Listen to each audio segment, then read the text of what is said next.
आमदार श्रीकांत भारतीय यांनी पुढाकार घेऊन तर्पण सारखी एक संस्था स्थापन केली, जी अपंगाच्या क्षेत्रात आणि विशेषतः अनाथांच्या क्षेत्रात आणि विशेषतः अनाथ 18 वर्षाच्या नंतर त्यांच्या जीवनासमोर जे प्रश्नचिन्ह उभं राहतं ते प्रश्नचिन्ह कसं दूर करायचं याकरता काम करणारी ही संस्था आहे।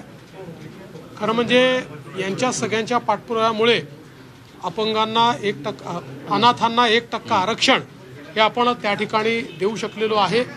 आणि आता रिसर्च फाउंडेशन जे सुरू झालेलं आहे ते मला असं वाटतं की हे जे क्षेत्र आहे या क्षेत्रामध्ये अतिशय मूलभूत अशा प्रकारच्या गोष्टींवर रिसर्च या ठिकाणी होईल आणि त्यातनं पॉलिसी फ्रेमिंग करण्याकरता आणि अनाथांच्या क्षेत्राला एक दिशा देण्याकरता एक महत्त्वाचं कार्य याच्या माध्यमातून होणार आहे। सर, म्हाडा असेल, बारामती असेल, अमरावती असेल, या जागांसंदर्भात तुम्ही बैठक घेता। अमृत नोनी आर्थो प्लस ये एक प्रूवन फॉर्मूला है। इसमें मौजूद नोनी फल के गुण और आयुर्वेदिक जड़ी बूटियां शरीर को जरूरी पोषक तत्व देने के साथ साथ हड्डियों और जोड़ों के घिसने, उनमें होने वाले सूजन और दर्द को रोकने में मदद करता है। दर्द मुक्त जीवन के लिए अमृत नोनी ऑर्थो प्लस। यादी कधीपर्यंत जाहीर होईल?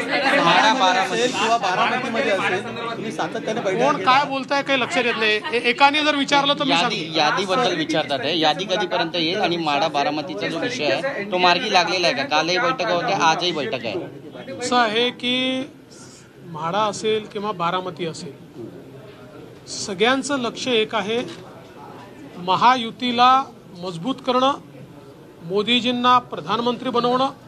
त्यामुळे काही थोडे बहुत डिफरन्सेस असतील तर ते दूर झाले पाहिजेत। मी एवढंच म्हणेन, ज्या बैठका माझ्या झाल्या आहेत त्या सगळ्या अतिशय सकारात्मक झालेल्या आहेत। राज ठाकरेंनी भेट घेतलेली आहे, तुमच्यासोबत 3 भेटी झाल्याची माहिती समोर येते। तुमच्यासोबत 3 भेटी झाल्या होत्या, खरं आहे का?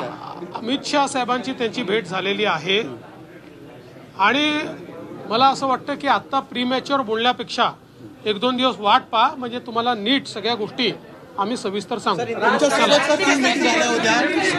बस वाट पहा, सगळ्या गोष्टी सविस्तरपणे नीटपणे सांगू असं म्हटलेलं आहे। माढा आणि बारामतीबाबतच्या ज्या काही बैठका झाल्या त्या सकारात्मक झालेल्या आहेत। मतभेद असतील तर ते दूर झाले पाहिजे, यासाठीच आमचं लक्ष असेल। महायुतीला मजबूत करणं हेच आमचं लक्ष आहे असं फडणवीसांनी म्हटलंय।